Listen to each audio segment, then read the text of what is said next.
Video में हम करने जा रहे हैं 12th एनसीईआरटी का सबसे पहला चैप्टर जिसका नाम है रिप्रोडक्शन इन ऑर्गेनिजम्स। तो रिप्रोडक्शन इन ऑर्गेनिजम्स जो हम इस वीडियो में कवर करेंगे उसकी सारी एनसीईआरटी कवर करेंगे, उसके सारे मेन पॉइंट्स कवर करेंगे और जो भी नीट में पूछा गया है उसको हम कवर करेंगे। तो सबसे पहले हम बात करेंगे पहले पॉइंट की। पहला पॉइंट क्या आता है? Father of Indian embryology. यानी फादर ऑफ इंडियन एम्ब्रियोलॉजी किसको कहा जाता है? तो father of Indian embryology Panchanan Maheshwari को कहा जाता है। तो ये इंपॉर्टेंट पॉइंट है, इस पे थोड़ा सा ध्यान दीजिएगा आप। उसके बाद अगर हम बात करेंगे तो जो पहला जो पैराग्राफ लिखा है एनसीईआरटी ने वो लिखा है लाइफ स्पैन के बारे में। किसके बारे में? लाइफ स्पैन के बारे में। और जो पहली बात बोली है लाइफ स्पैन की डिफिनेशन दी गई है, बोला गया है लाइफ स्पैन क्या है? यह है एक period from birth to the death. क्या है? Period from birth to the death. उसके बाद जो इंपॉर्टेंट पॉइंट एनसीईआरटी ने लिखा है उस पर ध्यान देंगे हम। वो पॉइंट क्या है? वो है ये लाइफ स्पैन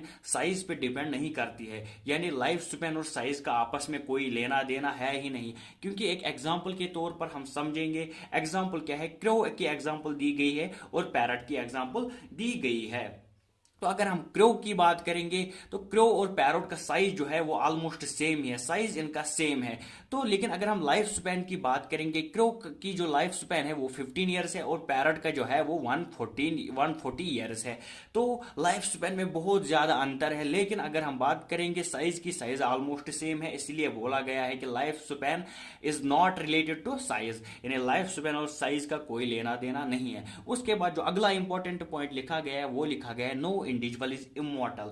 यानी कोई भी इंडिविजुअल इमॉर्टल है ही नहीं। लेकिन एनसीईआरटी ने इसमें भी एक एक्सेप्शन दी है। तो वो एक्सेप्शन है क्या? वो एक्सेप्शन है सिंगल सेलड ऑर्गेनिजम्स। अगर हम सिंगल सेलड ऑर्गेनिजम्स की बात करेंगे तो एनसीईआरटी बोलती है कि सिंगल सेलड ऑर्गेनिज्म जो है वो इमॉर्टल है। क्या है? वो इमॉर्टल है, वो फॉर एवर लिविंग है। तो इसीलिए ये एक्सेप्शन आप जहन में रखिएगा। तो ये पॉइंट्स थे जो पहले जो टॉपिक था उसमें दिया गया था लाइफ स्पैन के बारे में। उसके बाद हमसे दिया गया था क्या?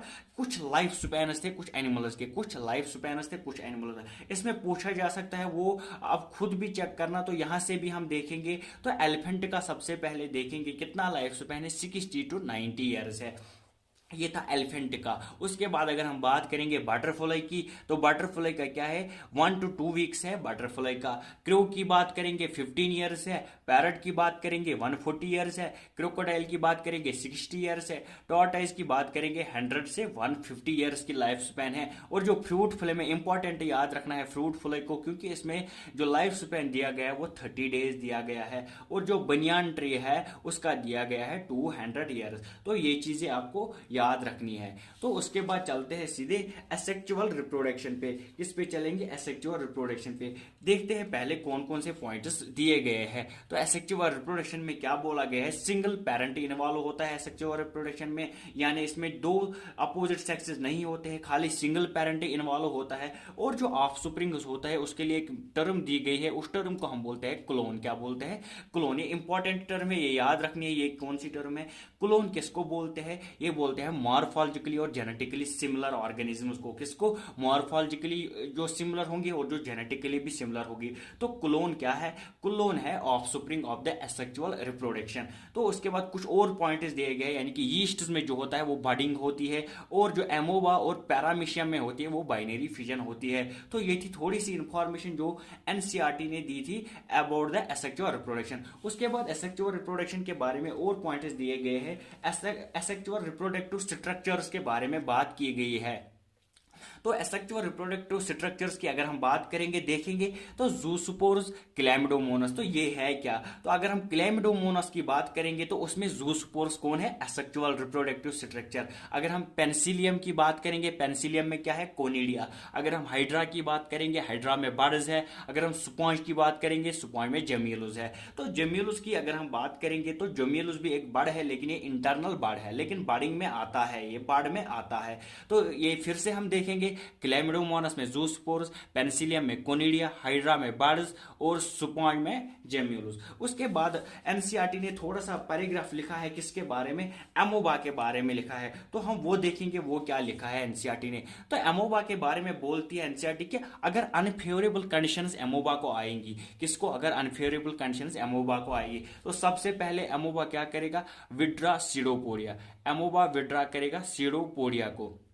उसके बाद बात करेंगे जब विड्रा करेगा सीडोपोडिया को, क्योंकि उसको सरफेस एरिया कम करना है, क्योंकि अनफेवरेबल कंडीशंस आ गई है। तो उसके बाद बात करेंगे तो 3 लेयर कवरिंग अपने अराउंड वो लगा देगा। कितनी? 3 लेयर कवरिंग, जिसको हम सिस्ट भी बोलते हैं। 3 लेयर कवरिंग अपने अराउंड लगाएगी और उसको हम सिस्ट भी बोलते हैं। और ये जो प्रोसेस है ये कवरिंग लगाने की, तो उस फिनोमेना को हम बोलते हैं एनसिस्टेशन। ये कब करेगा एमो? जब अनफेवरेबल कंडीशंस आएगी, यानी उस वक्त सीडोपोडिया को विड्रा करेगा, 3 लेयर कवरिंग लगा देगा अपने अराउंड, और एनसिस्टेशन उसको हम बोलते हैं। उसके बाद बात करेंगे फेवरेबल कंडीशंस की। तो फेवरेबल कंडीशंस क्या क्या है? जब एमोबा को फिर से फेवरेबल कंडीशंस मिलेगी तो क्या करेगा? मल्टीपल फिजन से डिवाइड करेगा। क्या करेगा? मल्टीपल फिजन से डिवाइड करेगा। तो जब मल्टीपल फिजन से डिवाइड करेगा उसके बाद वो प्रोड्यूस करेगा कुछ माइन्यूट एमोबा, जिनको हम सीडोपोडिया स्पोर्स भी बोलते हैं। यानी जब एमोबा को फिर से फेवरेबल कंडीशंस मिलेगी तो मल्टीपल फिजन करेगा और उसके बाद प्रोड्यूस करेगा माइन्यूट अमोबा या सीडोपोडिया स्पोर्स। उसके बाद क्या होगा? उसके बाद जो सिस्ट वाल है वो बर्स्ट होगा, यानी उसके बाद वो जो सिस्ट वाल है वो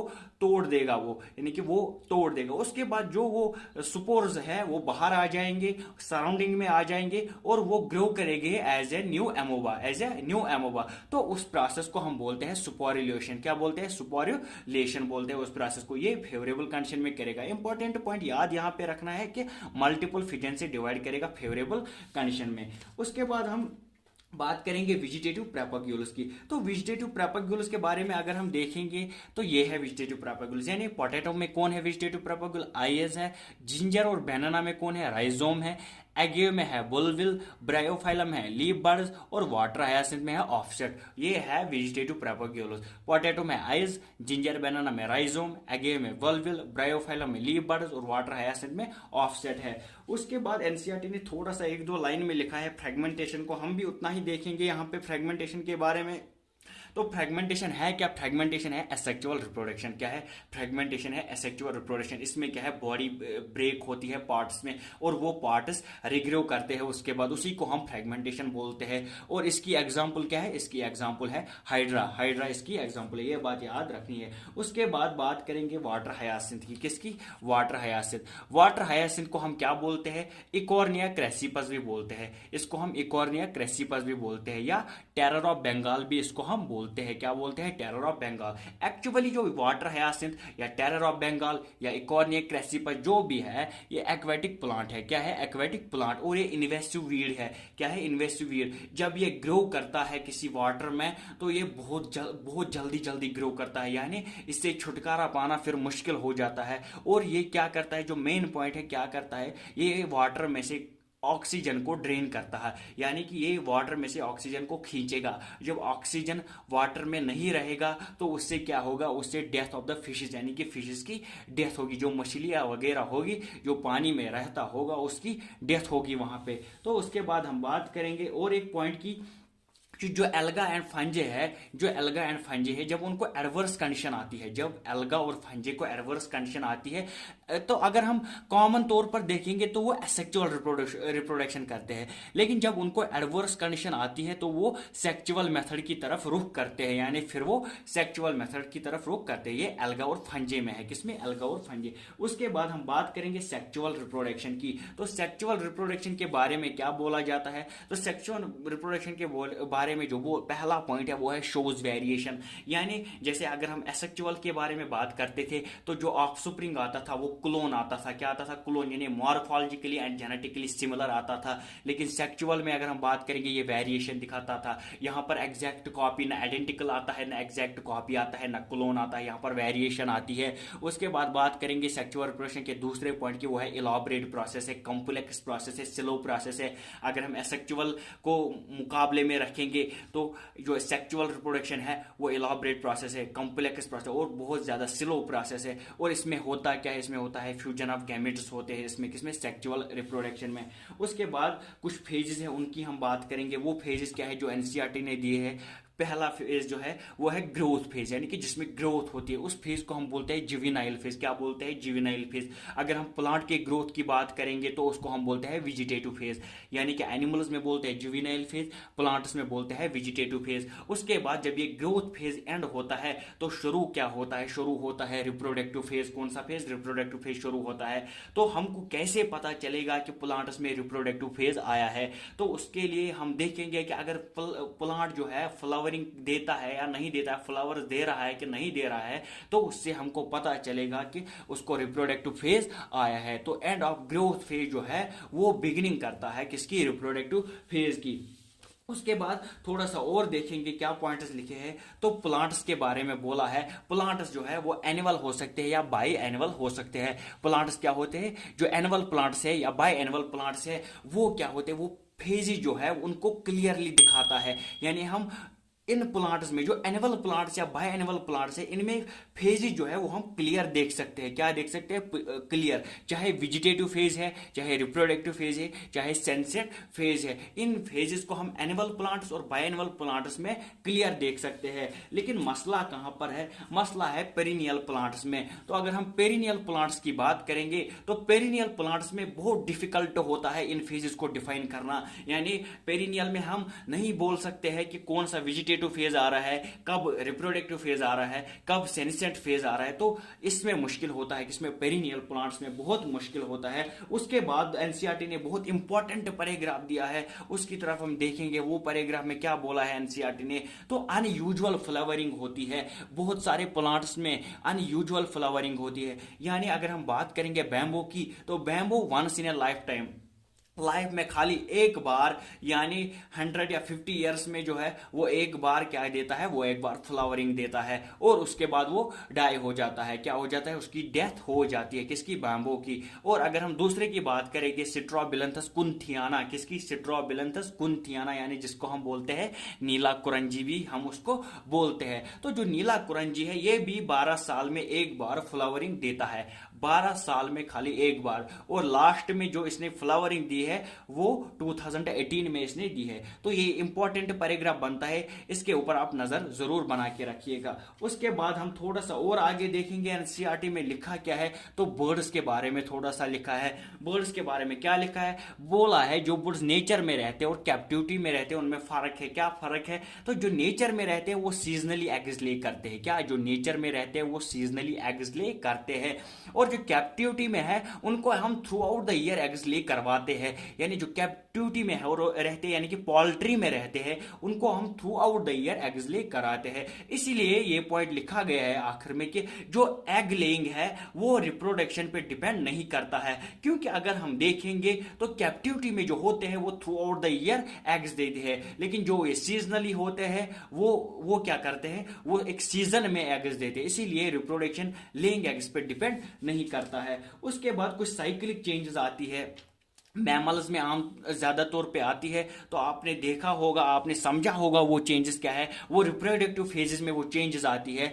जैसे कि अगर हम प्राइमेट्स की बात करेंगे, प्राइमेट्स में जो वो सेक्सुअल चेंजेस आते हैं उनको हम बोलते हैं मेंस्ट्रुअल साइकिल। और जो वही साइक्लिक चेंजेस है, रिप्रोडक्टिव चेंजेस जो है वो अगर नॉन प्राइमेट्स में आएगी तो उसको हम कहते हैं ईस्टर साइकिल। क्या बोलते हैं? Easter cycle. ये थोड़ा सा लिखा था एनसीईआरटी ने, हमने यहाँ पे चिपका दिया। उसके बाद हम बात करेंगे इवेंट्स। अब कैसे फर्टिलाइजेशन होगी, कैसे गैमेट बनेंगे, गैमेट के बाद की प्रोसेस क्या होगी, उस इवेंट्स पे हम बात करेंगे। तो सबसे पहले अगर हम इवेंट्स में देखेंगे, सबसे पहले क्या है?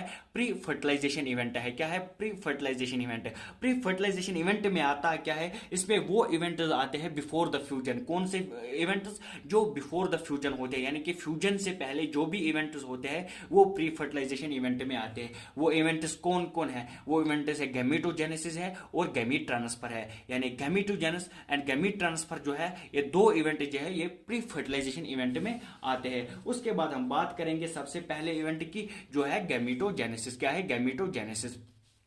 तो जब हम गैमेटोजेनेसिस की बात करेंगे तो गैमेटोजेनेसिस किसको बोलते हैं? गैमेटोजेनेसिस हम बोलते हैं फॉर्मेशन ऑफ गैमेट्स की। किसकी?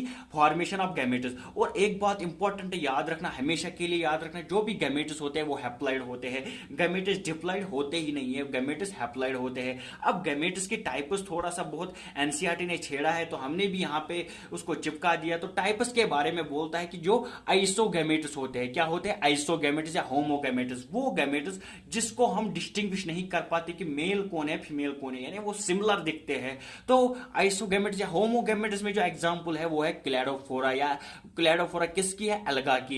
एल्गा है क्लैडोफोरा, क्या है? क्लैडोफोरा एल्गा है। आइसोगैमेट्स के एग्जांपल है क्लैडोफोरा जो एल्गा है। और हेटेरोगैमेट्स की भी एग्जांपल दी गई है। हेटेरोगैमेट्स वो गैमेट्स है जिसमें हम इजीली डिस्टिंग्विश कर पाते हैं। तो हेटेरोगैमेट्स की एग्जांपल क्या दी है? फ्यूकस दिया गया है। और हेमोसिपियंस में जो गैमेट्स बनते हैं उसकी एग्जांपल, वो हेटेरोगैमेट्स की एग्जांपल है। अब हेटेरोगैमेट्स में क्या बोला है और एक्स्ट्रा पॉइंट बोला है कि मेल जो है, मेल गैमेट जो है उसको हम एंथेरोजॉइड या सुपरम बोलते हैं। हेटेरोगैमेट्स में बोलते हैं कि जो मेल गैमेट होगा उसको हम एंथेरोजॉइड या सुपरम बोलते हैं, और जो फीमेल है, फीमेल गैमेट जो है उसको हम एग या ओवम बोलते हैं। तो ये था गैमेटोजेनेसिस के बारे में थोड़ी सी इंफॉर्मेशन। उसके बाद अगर हम बात करेंगे प्लांट्स में बाइसेक्चुअल की या यूनिसेक्चुअल की, किसकी? बाइसेक्चुअल की या यूनिसेक्चुअल की। बाइसेक्चुअल को हम होमोथैलिक भी बोलते हैं और मोनोइशियस भी बोलते हैं। यूनिसेक्चुअल को हम हेटेरोथैलिक भी बोलते हैं और डायोशियस भी बोलते हैं। तो इसकी एग्जांपल क्या है? कुकरबिट एग्जांपल है, कोकोनट एग्जांपल है, कारा एग्जांपल है और स्वीट पोटैटो भी इसकी एग्जांपल है। कुकरबिट, कोकोनट, कारा और स्वीट पोटैटो बाइसेक्चुअल की एग्जांपल है। उसके बाद हम देखेंगे यूनिसेक्चुअल या डायोशियस की एग्जांपल क्या क्या है? डेट पाम है, पापाया है और क्या है? मार्केंशिया। डेट पाम, पापाया और मार्केंशिया इसकी एग्जांपल है। तो यूनिसेक्चुअल अगर हम देखेंगे, यूनिसेक्चुअल वो प्लांट होता है जिसमें एक प्लांट में मेल प्रेजेंट होता है और दूसरे प्लांट में फीमेल होता है। लेकिन बाइसेक्चुअल में एक ही प्लांट पे दोनों सेक्सेस प्रेजेंट होते हैं। तो उसके बाद हम बात करेंगे थोड़ी सी एनिमल्स के बारे में। तो एनिमल्स में ऐसा ही है कि बाइसेक्चुअल और यूनिसेक्चुअल। अगर हम बाइसेक्चुअल की बात करेंगे, क्या है? अर्थवर्म है, स्पॉन्ज है, लीच है या टैपवर्म है। कौन कौन? अर्थवर्म, स्पॉन्ज, लीच या टैपवर्म, जिनको हम हर्माफ्रोडाइटिस भी बोलते हैं। यूनिसेक्चुअल में दिया गया है, एनसीईआरटी ने खाली एक एग्जांपल बोली है, वो है कॉकरोच। हम भी एक ही याद रखेंगे कि यूनिसेक्चुअल में कॉकरोच आएगा।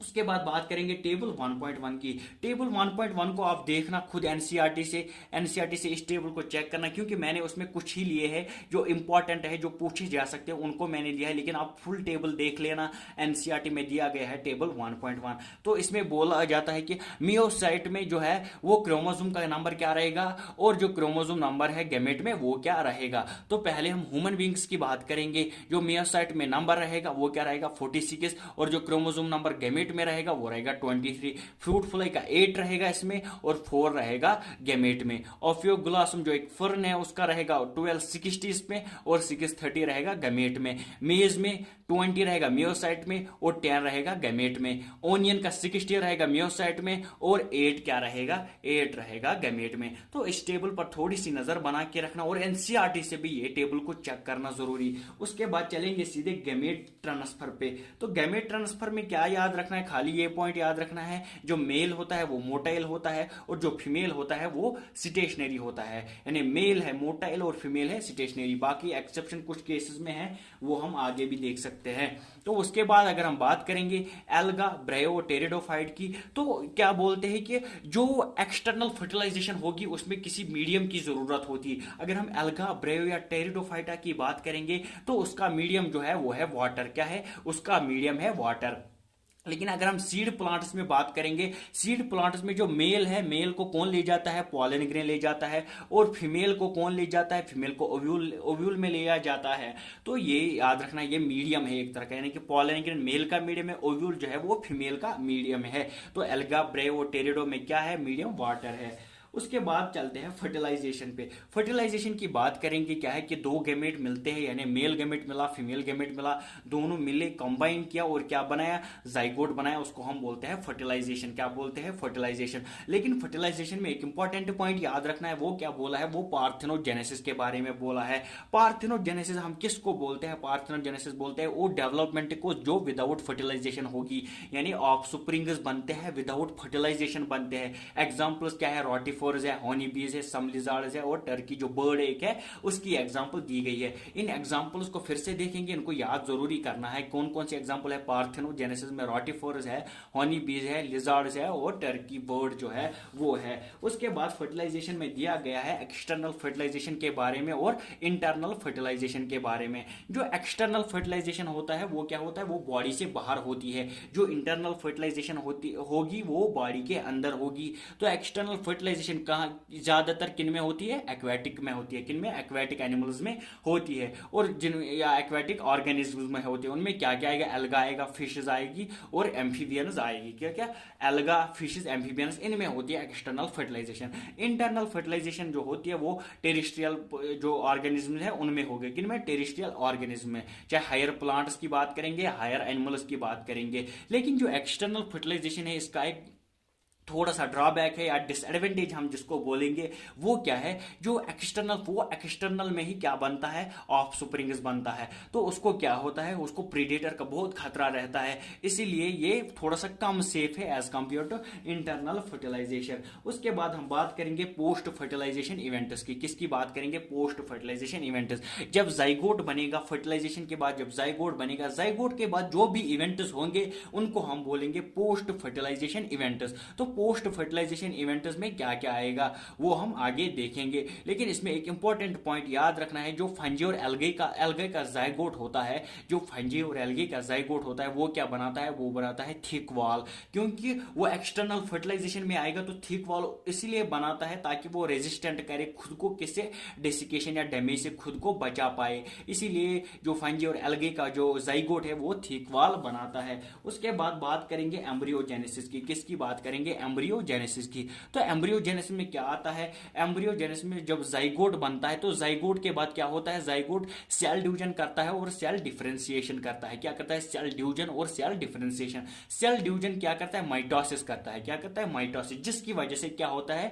जो नंबर ऑफ सेल्स होते हैं वो इंक्रीज होते हैं। डेवलपिंग एम्ब्रियो में क्या होता है? नंबर ऑफ सेल्स इंक्रीज होते हैं। और डिफरेंशिएशन में मॉडिफिकेशन होती है, यानी ग्रुप ऑफ सेल्स टुगेदर होते हैं, वो क्या बनाते हैं? वो टिश्यू बनाते हैं। तो टिश्यू मिलके फिर से ऑर्गन बनाते हैं। यानी डिफरेंशिएशन का काम यही है और सेल डिवीजन का काम यही है। सेल डिवीजन का काम है इंक्रीज करना है नंबर ऑफ सेल्स को, और डिफरेंशिएशन का काम है मॉडिफिकेशन यानी टिश्यू और ऑर्गन को बनाना ऑर्गेनिज्म के लिए। उसके बाद थोड़ा सा और देखेंगे आगे कि इसके एनिमल्स में है जो दो चीजें दी गई है, ओविपेरस बोला गया है या विविपेरस बोला गया है। तो ओविपेरस में क्या आएगा? ओविपेरस वो होती है, वो फर्टिलाइजेशन ये बाहर ही होती है, ये बाहर ही फर्टिलाइजेशन होती है। तो इसमें फर्टिलाइज्ड एग्स का काम होता है। तो उन फर्टिलाइज्ड एग्स के जो अराउंड होते हैं वो क्या बनते हैं? कैलकेरियस शेल बनती है। क्या कहती है? बनती है कैलकेरियस शेल। क्योंकि इसका प्रीडेटर का बहुत खतरा रहता है, तो फॉर के सेफ साइड में रहे इसलिए कैलकेरियस शेल बनता है। और जो विविपेरस होती है वो क्या? वो इनसाइड फर्टिलाइजेशन इनसाइड होती है, यानी कि फर्टिलाइजेशन जो होती है वो इनसाइड होती है विविपेरस में। इसीलिए जाइगोट बनता है, जाइगोट के बाद ऑफस्प्रिंग बन या यंग वन बनता है, इनसाइड ही बनता है, तो खतरा कम रहता है। इसीलिए जो चांसेस ऑफ सर्वाइवल है वो ओविपेरस में थोड़े से कम है एज कंपेयर टू विविपेरस। क्योंकि जो ओविपेरस में फर्टिलाइजेशन होती है वो बाहर होती है, तो उसको खतरा बहुत रहता है। उसके बाद जो बात करेंगे तीन मेन पॉइंट्स की, वो क्या है? वो है कि लास्ट में होता क्या है कि जाइगोट जो है वो डेवलप एम्ब्रियो में होता है। किसमें? जाइगोट क्या बनता है? एम्ब्रियो बनता है। ओव्यूल का सीड बनता है। आखिर में ओवरी क्या बनती है? ओवरी फ्रूट बनती है। और जो ओवरी होती है वो बाहर होती है, तो वो एक लेयर बनाती है अपने अराउंड। वो लेयर कौन सी होती है? उसको हम पेरिकार्प बोलते हैं। तो पेरिकार्प का जो फंक्शन है वो प्रोटेक्टिव फंक्शन है। पेरिकार्प प्रोटेक्टिव इन फंक्शन है। Thank you.